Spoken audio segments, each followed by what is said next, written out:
Meus amigos, minhas amigas, o tema objeto da nossa apresentação diz respeito aos fatores de sucesso no desenvolvimento econômico e social da China. Muita gente se pergunta como é que a China conseguiu se desenvolver de forma vertiginosa a tal ponto de se rivalizar com os Estados Unidos, que é a maior potência econômica do planeta. O que nós pretendemos mostrar quais são os fatores que contribuíram para a China alcançar esse nível de desenvolvimento econômico e social. De início, é importante destacar que, após as reformas iniciadas por Deng Xiaoping em 1978, a China apresentou uma das mais elevadas taxas de crescimento econômico da história moderna, que nós vamos mostrar com dois indicadores importantes. Trata-se do crescimento médio anual do PIB, ou seja, do Produto Interno Bruto Real da China. E o segundo diz respeito à taxa de investimento realizada na economia em percentagem do PIB. Primeiro vamos lhe mostrar esses números relacionados com o crescimento anual, médio anual do PIB real da China. Temos aqui dados de 1952 até 2025. Por exemplo, no período 1952-1978, ou seja, o período anterior às reformas econômicas implementadas quando Deng Xiaoping governava a China, e temos também dados posteriores a 1978. Então aqui nós temos alguns números que eu vou lhes mostrar. Uma tabela em que apresenta o crescimento médio anual do PIB real da China. De 1952 a 1978, ou seja, antes das reformas, o crescimento da China era de 6,1% ao ano. Em 1978 até 1990, quando as reformas já foram implementadas, o crescimento passou a ser de 9,3% ao ano. De 1990 ao ano 2000, alcançou 10% ao ano, o crescimento do PIB. De 2000 a 2010, o crescimento foi de 10,6% do PIB. De 2010 a 2020, houve uma queda no crescimento, na taxa de crescimento, passando a 6,8% do PIB. E de 2021 a 2025, 5,3% do PIB. Então essa tabela aqui mostra a evolução da taxa de crescimento do PIB da China de 1952 a 2025.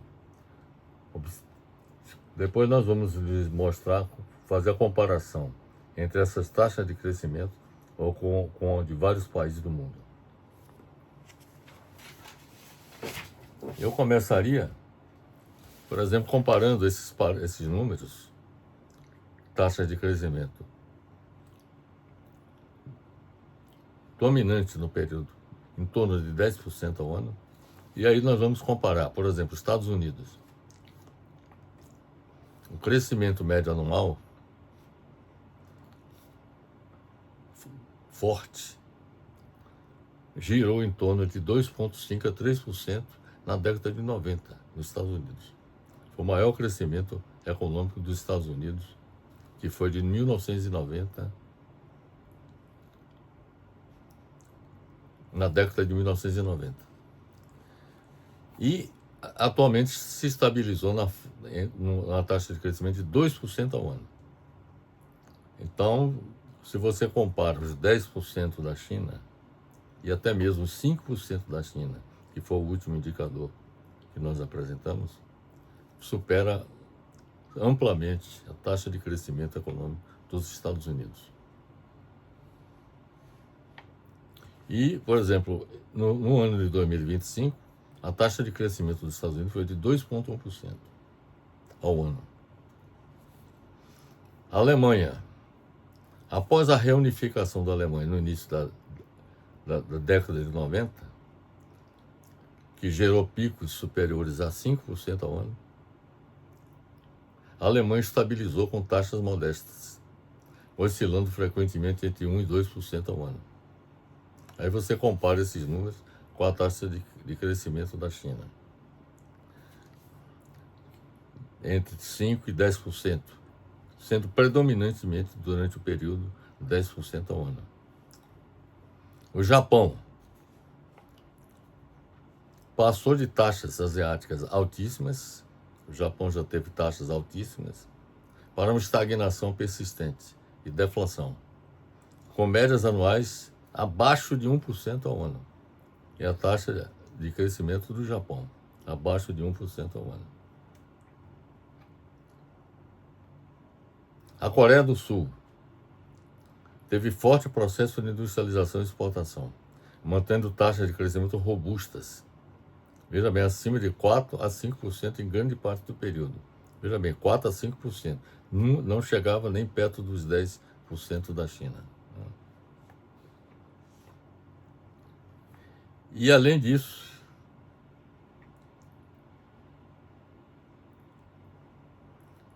é importante destacar que em 2023, a taxa de crescimento da Coreia do Sul foi de 1,36%, em 2024, 2%, e em grande parte do período, ou melhor, estabilidade perto de 0,2%, ocorrida em 2025. Então, dá para perceber que também a Coreia do Sul está bem distante das taxas de crescimento econômico da China. Os países escandinavos, Suécia, Noruega e Dinamarca,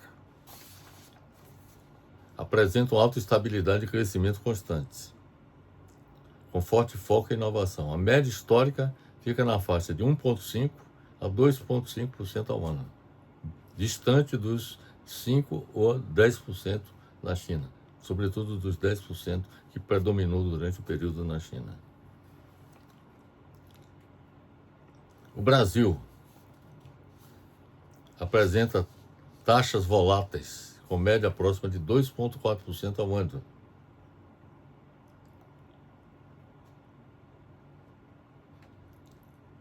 Então, também o Brasil se enquadra no mesmo nível que todos esses países, Estados Unidos, Alemanha, Japão, Coreia do Sul,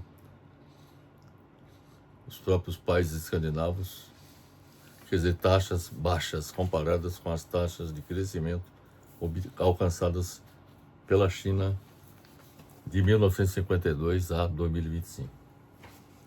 Portanto,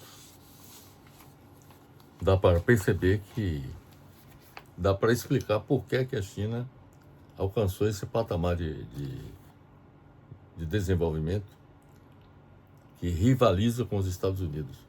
Hoje é a segunda potência econômica do planeta e há a perspectiva de que deverá ultrapassar os Estados Unidos a partir de meados do século XXI. Um outro indicador também importante, que é importante apresentar, diz respeito à taxa de investimento. Porque o crescimento econômico dos países só acontece graças às taxas de investimento. Quanto maiores são as taxas de investimento na economia, maior é a taxa de crescimento econômico. Quanto mais baixa for a taxa de investimento na economia, mais baixa é a taxa de crescimento econômico do país. Nós temos aqui a evolução da taxa de investimento na China, começando de 1980 a 2025. Em 1980 era de 35% do PIB, ou seja, 35% de toda a riqueza produzida no país corresponde a investimento realizado. 35% em 80%. Em 1990, 36%. Em 2000, 34%. Em 2008, 40,2%. Em 2010, 46,1%. Em 2011, 46,3%. Em 2015, 42,7%. Em 2020, 42,6%. Em 2024, 40,6%. E em 2025, em torno de 40%. É uma estimativa. Bem, esses números estão aqui nessa tabela que nós preparamos.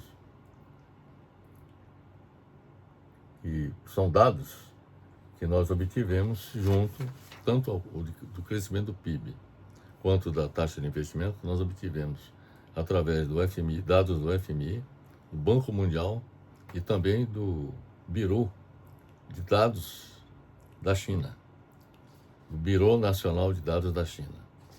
Então, esses dados aqui são dados oficiais que foram que nós obtivemos a partir da análise dessas fontes. Agora, o que é que aconteceu nos outros países que nós selecionamos em outras partes do mundo? Estados Unidos. A taxa de investimento se situou nas últimas 3 décadas entre 17% e 22% do PIB.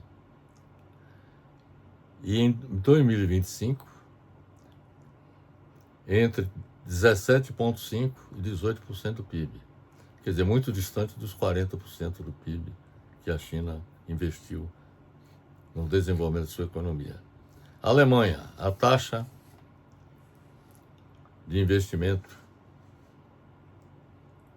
passou do patamar de 25% na década de 90.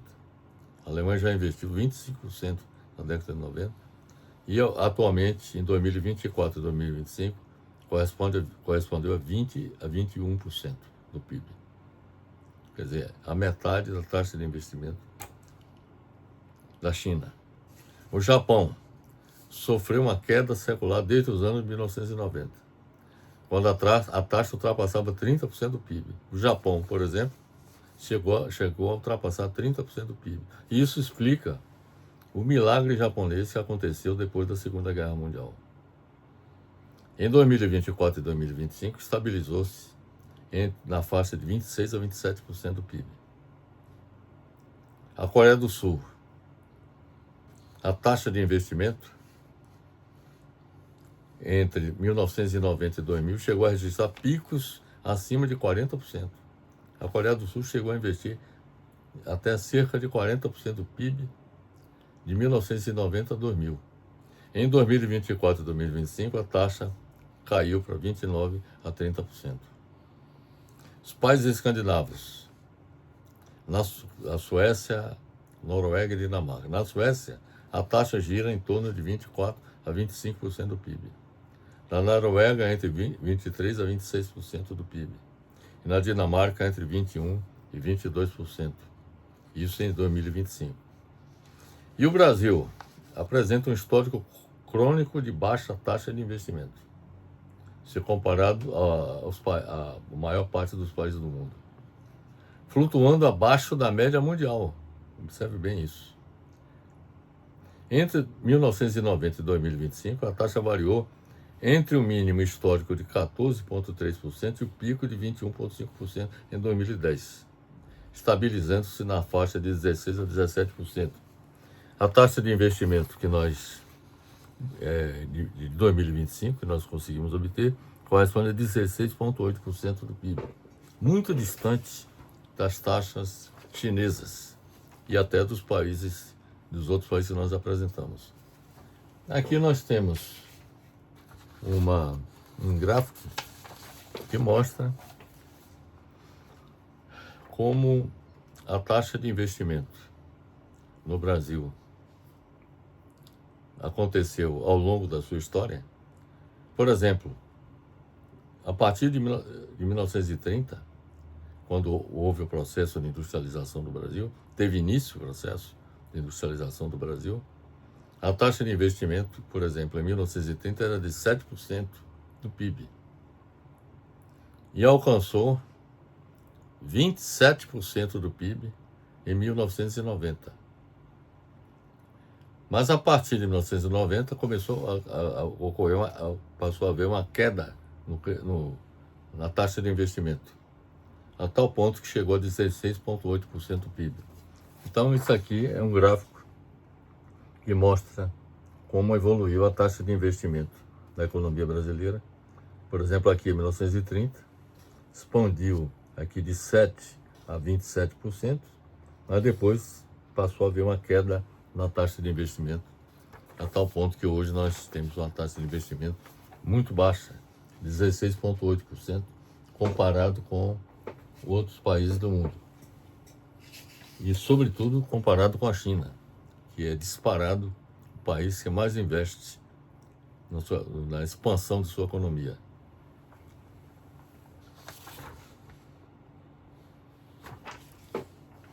Bem,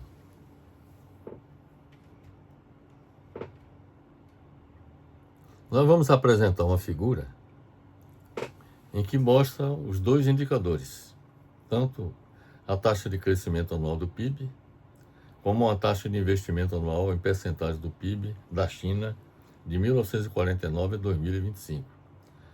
Por que eu coloquei a partir de 1949? Porque foi exatamente nessa época que ocorreu a Revolução Chinesa. Analisando essa figura, dá para perceber que, por exemplo, de 1949 a 1978, quando ocorreram as reformas estabelecidas por Deng Xiaoping, as reformas que mudaram os rumos da economia chinesa, porque, por exemplo, até 1978 prevalecia ainda o sistema socialista. E durante o sistema socialista, a taxa de crescimento anual do PIB variou de 20% a 5% do PIB.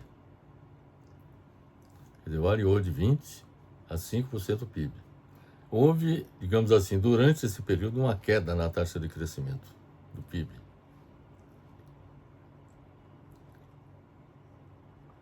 E a partir de 1978, quando teve início as reformas e a abertura da economia chinesa, depois vamos explicar como ocorreu isso, as taxas de crescimento alcançaram níveis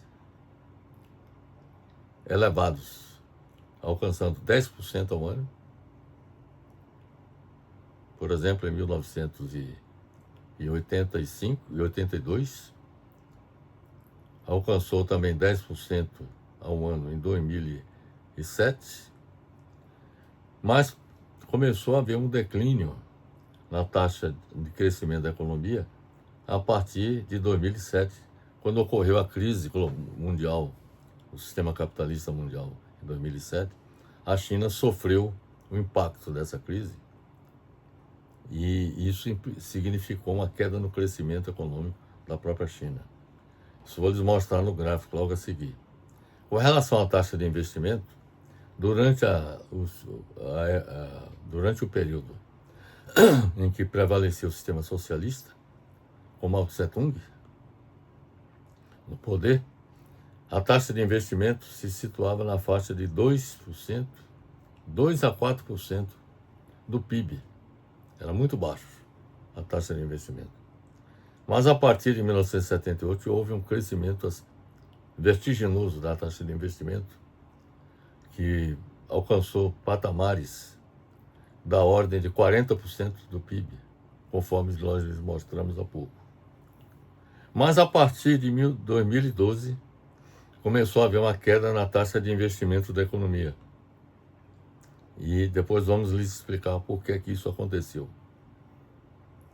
Claro que um aspecto que contribuiu enormemente para isso foi a crise recessiva mundial de 2007, que impactou sobre as exportações chinesas.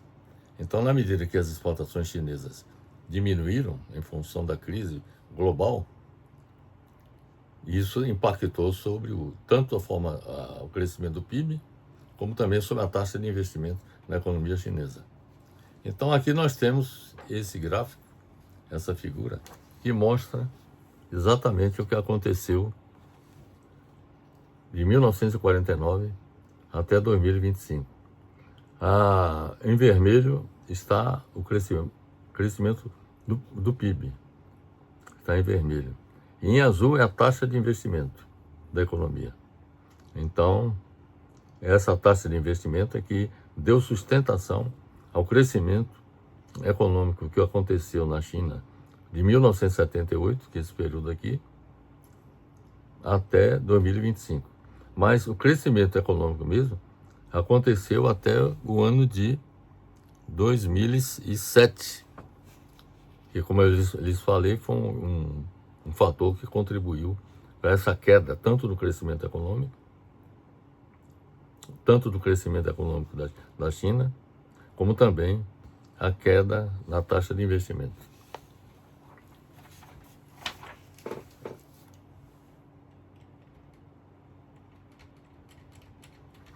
Então, a análise desta figura que acabei de lhes apresentar permite constatar que a China passou a apresentar desaceleração da economia com a queda na taxa de crescimento do PIB desde o ano de 2005 e queda na taxa, ou melhor, a partir de 2007, e queda na taxa de investimento desde o ano de 2012. Para solucionar os problemas da desaceleração da economia da China, o governo chinês planejou a chamada Iniciativa Cinturão e Rota, Belt and Road Initiatives, chamada Nova Rota da Seda, através da qual pretende aproximar a China do mundo exterior, com investimentos e projetos de infraestrutura. O sucesso da China no desenvolvimento econômico e social resultou, observe bem para isso, da combinação de planejamento estatal de longo prazo, abertura gradual e seletiva do mercado interno ao capital estrangeiro, realização de investimentos maciços em infraestrutura de energia, transporte e comunicações, em educação e no desenvolvimento tecnológico, bem como na integração ao comércio mundial. Então, esses foram os fatores, em síntese, responsáveis pelo sucesso da China no seu desenvolvimento econômico e social. Repetindo, combinação de planejamento estatal de longo prazo, abertura gradual e seletiva do mercado interno, observem, gradual e seletiva do mercado interno, realização de investimentos maciços em infraestrutura de energia, transporte e comunicações, em educação e no desenvolvimento tecnológico, bem como na integração ao comércio mundial. Desde as reformas econômicas iniciadas por Deng Xiaoping, em 1978, a China passou de uma economia agrária, até 1978 era uma economia agrária, relativamente pobre, para a condição de segunda maior economia do mundo, que ela ostenta no momento. Os fatores de sucesso no desenvolvimento econômico da China, no desenvolvimento econômico e social da China, dizem respeito às reformas econômicas graduais e pragmáticas adotadas pelo governo chinês. Então, primeiro fator, reformas econômicas graduais e pragmáticas adotadas pelo governo chinês. Segundo fator, a criação das zonas econômicas especiais. Vamos falar depois sobre cada um desses fatores. Então, segundo fator, a criação das zonas econômicas especiais implantadas pelo governo chinês. Terceiro fator, o forte papel do Estado chinês no planejamento estratégico da nação e em sua execução.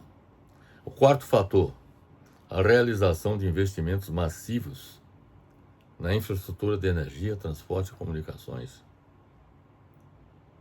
O quinto fator, a execução da reforma agrária e modernização rural. O sexto fator diz respeito aos investimentos em educação, ciência e tecnologia. O sétimo fator foi a integração da China ao comércio mundial.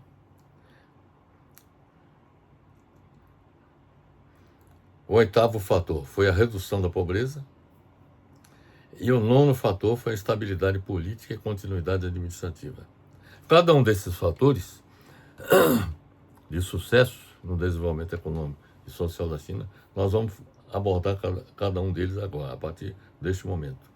Primeiro vamos lhes falar sobre as reformas econômicas graduais e pragmáticas adotadas pelo governo chinês. O principal ponto de inflexão foi a política de reformas econômicas graduais e pragmáticas adotadas pelo governo chinês, iniciada em 1978, conforme já lhes falei. A China combinou mecanismos de mercados com forte direção do Estado no planejamento da economia e como indutor do desenvolvimento econômico e social. Os fatores centrais dessas reformas foram a descentralização econômica realizada, o incentivo à iniciativa privada, a atração do capital estrangeiro, a manutenção do controle estatal dos setores estratégicos do país e a abertura gradual da China ao comércio internacional. A estratégia adotada pelo governo chinês foi a de testar políticas em regiões específicas antes de expandi-las para todo o país. Então, o primeiro fator de sucesso foram as reformas econômicas graduais e pragmáticas adotadas pelo governo chinês. O segundo fator diz respeito à criação das zonas econômicas especiais, ZEEs, implantadas pelo governo chinês. Essas zonas econômicas especiais, como Shenzhen, Zhuhai e Xiamen, funcionaram como laboratórios econômicos. Primeiro, eles testaram nessas três localidades. Nessas áreas, a China permitiu o investimento estrangeiro. Não permitiu em todo o país, permitiu nessas áreas. Ofereceu incentivos fiscais. Incentivou as exportações industriais. E promoveu transferência tecnológica para o país. Essas zonas econômicas especiais aceleraram a industrialização do país e integraram a China às cadeias globais de produção. Então, tudo isso foi planejado pelo governo chinês. Houve um planejamento estratégico da economia chinesa. Terceiro fator de sucesso: forte papel do Estado chinês no planejamento estratégico da nação e em sua execução. No planejamento estratégico da nação, o governo chinês preservou bancos públicos, observe bem para isso, preservou bancos públicos e empresas estatais estratégicas. Isso é diferente do que aconteceu no Brasil, por exemplo, que não preservou suas empresas estatais estratégicas. Muitas delas foram privatizadas, conforme nós demonstramos no vídeo anterior, quando analisamos o fracasso do neoliberalismo implantado no Brasil. O Estado chinês, como eu disse, preservou bancos públicos fortes e empresas estatais estratégicas, realizou o planejamento quinquenal da economia, o planejamento quinquenal estratégico da economia, e promoveu a coordenação industrial nacional. Quer dizer, o Estado assumiu o papel de planejador e de indutor do desenvolvimento. O Estado chinês direcionou investimentos para o setor de transportes, siderurgia, energia, telecomunicações, produção de semicondutores e o desenvolvimento da inteligência artificial. Esse planejamento reduziu gargalos estruturais e permitiu ganhos rápidos de produtividade. Então, esse foi o terceiro fator que contribuiu para o sucesso da China: o forte papel do Estado chinês no planejamento estratégico da nação e em sua execução. Quarto fator de sucesso: os investimentos massivos realizados na infraestrutura de energia, transporte e comunicações. A China realizou um dos maiores programas de infraestrutura da história, com a implantação de ferrovias de alta velocidade, portos, hidrelétricas, inclusive a maior hidrelétrica do mundo está na China, rodovias, redes digitais e obras de urbanização das cidades. Os investimentos em infraestrutura possibilitaram reduzir custos logísticos e integrar regiões pobres ao mercado nacional. Entretanto, alguns estudos alertam que parte desses investimentos gerou endividamento e excesso de capacidades. Portanto, esse foi o quarto fator de sucesso do desenvolvimento econômico e social da China. Investimentos massivos realizados na infraestrutura de energia, transporte e comunicações. Quinto fator de sucesso foi a execução da reforma agrária e modernização rural. As reformas no setor agrário e zonas rurais começaram com a substituição do sistema de coletivização da agricultura antes existente, implantado na época de Mao Tse-tung, foi substituído pelo sistema de responsabilidade familiar, que deu maior autonomia aos agricultores. Essas reformas possibilitaram o aumento da produtividade agrícola, a expansão da renda rural, o combate à fome, até então existente, e a formação de excedentes para financiar a industrialização. A modernização agrícola teve base em investimentos anteriores realizados ainda no período maoísta, como, por exemplo, irrigação e mecanização da agricultura. Portanto, esse foi o quinto fator de sucesso. E faço aqui um pequeno parênteses com relação à questão do Brasil, que ainda está à espera de que uma reforma agrária efetiva se realize no país e que ponha fim ao latifúndio, muitos deles improdutivos existentes em nosso país.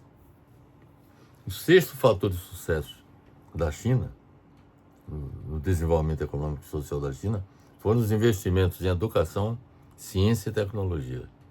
O governo da China priorizou investimentos em alfabetização da população, formação técnica para os trabalhadores, implantação e fortalecimento de universidades, desenvolvimento da engenharia e promoção da pesquisa científica. Posteriormente, passou da estratégia Made in China para Created in China, ou seja, feito na China, muitas do que era feito na China era por empresas estrangeiras, mas mudou essa estratégia de Made in China para Created in China, ou seja, criado na China. Ou seja, com o país ele próprio desenvolvendo sua tecnologia, com o país investindo em inovação tecnológica e indústria avançada. Graças aos investimentos em educação, ciência e tecnologia, a China lidera hoje a disputa mundial na comunicação 5G, na inteligência artificial, em baterias elétricas, na energia solar, em trens de alta velocidade e no comércio eletrônico.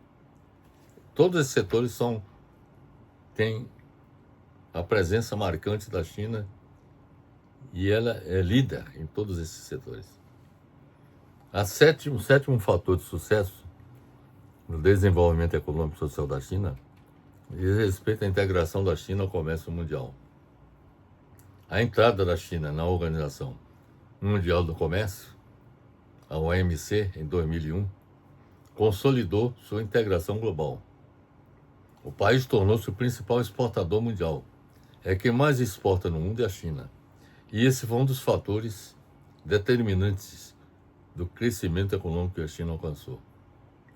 E que passou a ter uma queda a partir de 2007, diante da crise econômica que atingiu a economia mundial. Isso impactou sobre as exportações chinesas. A estratégia, outra coisa é o seguinte: o país tornou-se o principal exportador mundial, o centro manufatureiro global, é o principal centro industrial do mundo e grande receptor do investimento estrangeiro, graças às suas vantagens comparativas. A estratégia exportadora permitiu acumular reservas internacionais gigantescas e acelerar a industrialização do país. O oitavo fator de sucesso no desenvolvimento econômico e social da China diz respeito à redução da pobreza. Um dos 10 maiores resultados sociais alcançados pelo governo chinês foi a redução da pobreza extrema na China. Segundo dados frequentemente citados por organismos internacionais, centenas de milhões de chineses saíram da pobreza desde 1978. Os fatores decisivos para a superação da pobreza extrema na China foram o crescimento econômico acelerado, Observe bem para isso. Fatores responsáveis pela superação da pobreza extrema na China foram o crescimento econômico acelerado, o processo de industrialização do país, o processo de urbanização, a ampliação da oferta de emprego, a realização de investimentos públicos e as políticas sociais direcionadas para atender a essa população carente. O nono fator de sucesso no desenvolvimento econômico e social da China diz respeito à estabilidade política e continuidade administrativa.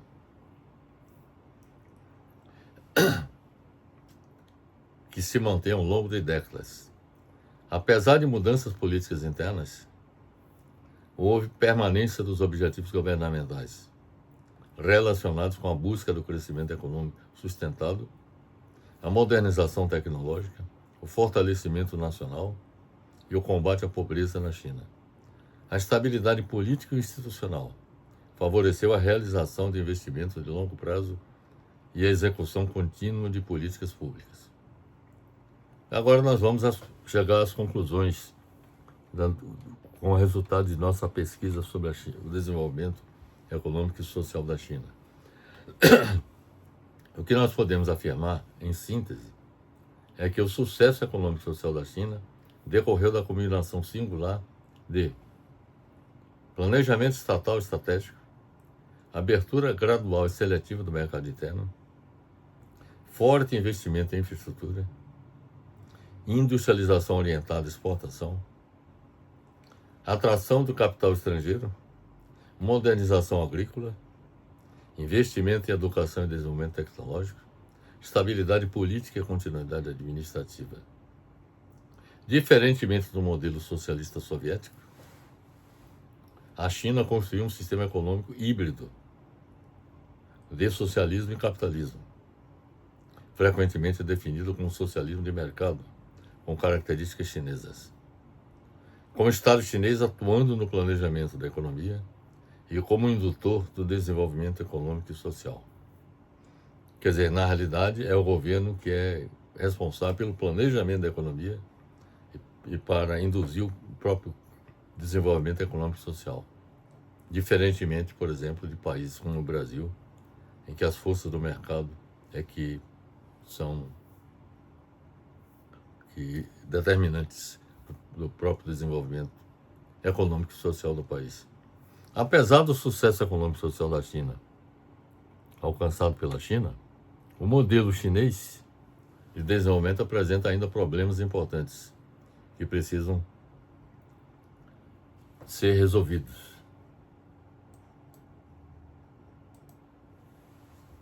Primeiro, a desaceleração da economia chinesa, com a queda na taxa de crescimento do PIB desde o ano de 2007, quando aconteceu a crise recessiva mundial de 2007, que afetou as exportações mundiais. Segundo, a queda na taxa de investimento desde o ano de 2012. Então, precisa resolver esses dois problemas. Terceiro, as desigualdades regionais, que ainda persistem na China. Quarto, a concentração do poder político, porque o poder político está concentrado nas mãos do Partido Comunista Chinês. Então, do ponto de vista político, não há abertura. Houve abertura econômica, mas não houve abertura política. Terceiro, desigualdades regionais. Aliás, já falei sobre desigualdades regionais, concentração do poder político, restrições às liberdades civis, que é um dos problemas também que a China apresenta. Sexto, envelhecimento populacional. Sétimo, crise imobiliária. Oitavo, endividamento do governo, empresas e famílias. Nono, problemas ambientais. Inclusive, isso tem muito a ver com a utilização do carvão como insumo energético que a China vem utilizando, apesar de estar reduzindo o uso do carvão como fonte de energia. E, finalmente, o excesso de capacidade industrial, que a China também apresenta também por conta da recessão da economia mundial E haja vista que a China planejou sua economia para atender não apenas o mercado interno, mas também o mercado mundial.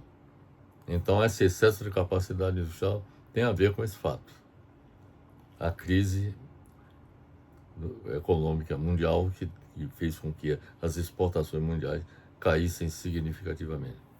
Para solucionar os problemas da desaceleração da economia da China, o governo chinês planejou a Belt and Road Initiative, iniciativa cinturão e rota chamada a Nova Rota da Seda, através da qual pretende aproximar a China do mercado exterior ou do mundo exterior com investimentos e projetos de infraestrutura. Então, a Nova Rota da Seda busca, com isso, alavancar o crescimento econômico da China com essa iniciativa Cinturão e Rota. Após uma injeção de dinheiro sem precedentes em cerca de 150 países, a China se vangloria de ter transformado o mundo, que não deixa de ser verdade. Esta iniciativa começou com fortes investimentos estatais em infraestrutura no exterior. A maior parte dos gastos, estimados em US$ 1 trilhão, foi concentrada em projetos de transportes, como ferrovias e usinas de energia. A China anunciou que o projeto seria vantajoso para todas as partes envolvidas e que os investimentos estimulariam o desenvolvimento em outros países. Domesticamente, o governo chinês vendeu a ideia da Belt and Road Initiative, iniciativa Cinturão e Rota, chamada a Nova Rota da Seda, como uma forma de ajudar as empresas chinesas, impulsionar a economia, conforme já lhes falei, e melhorar a imagem do país no exterior.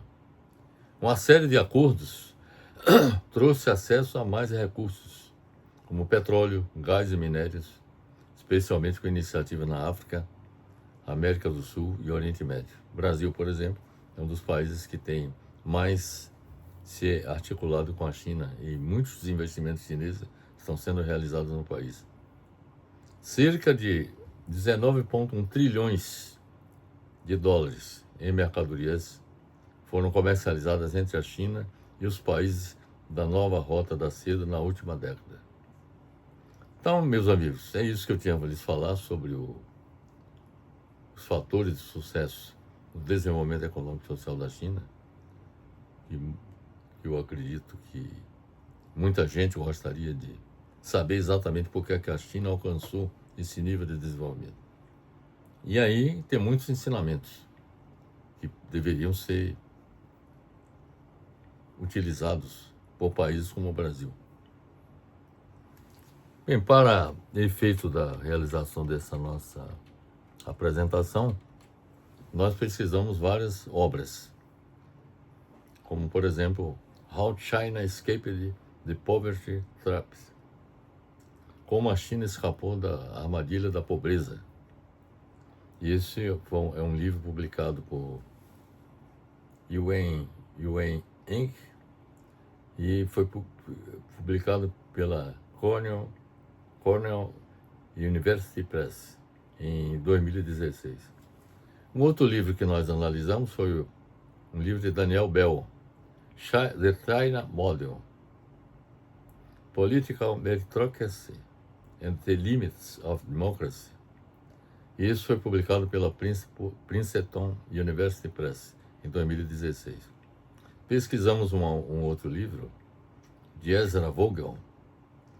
O título do livro é Deng Xiaoping and the Transformation of China. Isso foi publicado pela Belknap Press em 2013. Analisamos também uma outra obra, The Chinese Economy, foi tendo como autor Barry Naughton. Isso foi publicado pelo MIT Press em 2018. Analisamos também um outro livro, China's Great Economic Transformation, foi publicado por Lauren Brent e Thomas Rowski. Foi publicado pela Cambridge University Press em 2008.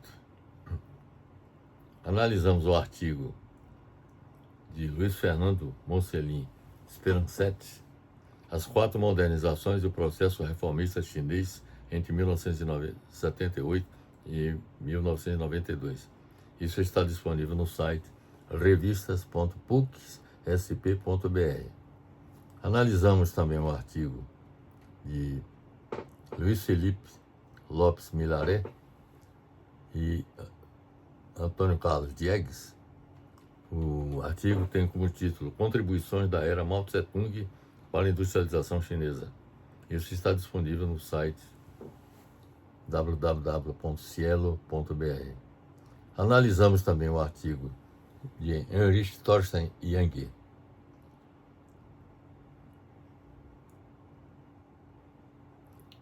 e Xuanping Dai. Título do artigo é Levels of Structural Change, China's Development Post 1998 2014, disponível no website www.oxford.mart.ox.ac.uk. Analisamos também o livro de Ronald Coase e Ning Wang, How China Became Capitalist. Isso foi publicado pela Palgrave Macmillan em 2012. Analisamos também o artigo publicado pela World Bank Data, China Gross Capital Formation. Isso está disponível no site data.worldbank.org. Analisamos também o artigo publicado pelo Stats.gov, National Bureau of Statistics of China. Isso está disponível no site www.stats.gov.cn. Também analisamos a publicação do FMI e IMF Data Portal. Está disponível no site www.imf.org. E também consideramos um artigo que nós publicamos, que tem como título Como a China promoveu o seu desenvolvimento econômico. Isso está disponível no site do slideshare.net.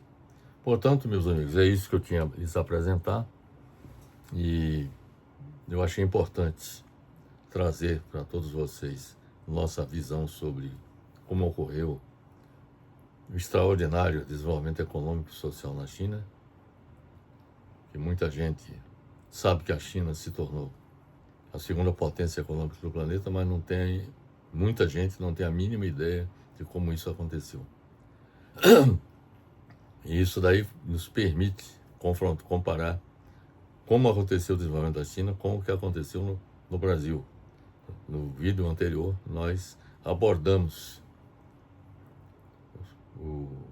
o fracasso do neoliberalismo no Brasil, mostrando os fatores que contribuíram para que esse fracasso acontecesse. E nós, nesse vídeo, sugerimos também as medidas que deveriam ser adotadas para romper com o neoliberalismo, que seria a adoção do modelo nacional desenvolvimentista, em que o governo brasileiro recuperaria sua capacidade de planejar a economia e de induzir o crescimento econômico do país. E eu também chamo a atenção de todos vocês para um vídeo que nós também já apresentamos, que tem como título os fatores condicionantes do desenvolvimento econômico e social dos países na época contemporânea. Essa apresentação desse vídeo, que também gerou a produção de um artigo, todos os nossos vídeos também geraram a produção de artigos que nós publicamos em vários sites e revistas especializadas. Então, o que eu quero dizer para vocês é que, ao abordar os fatores condicionantes do desenvolvimento econômico e social dos países na era contemporânea, nós também procuramos identificar, a partir do desenvolvimento de vários países do mundo, Estados Unidos, Inglaterra, França, os países escandinavos, os países asiáticos como Japão, Coreia do Sul, China, e também Austrália, Nova Zelândia, e também o desenvolvimento como aconteceu na América Latina, a partir da experiência da CEPAL, nós procuramos sintetizar e, a partir disso, nós apontamos quais são os fatores condicionantes do desenvolvimento econômico e social. Então, tudo isso são contribuições que nós estamos trazendo através do nosso canal para que todos vocês possam ter uma medida exata da importância que tem o papel dos governos, de um governo sério, comprometido com o desenvolvimento do país, no sentido de promover o crescimento econômico com benefícios sociais e para promover também a expansão da taxa de investimento na economia. Porque sem haver investimento na economia, não haverá crescimento econômico. Então, meus amigos, espero que tenha sido esclarecedora a nossa apresentação e deixo um abraço fraternal para todos vocês.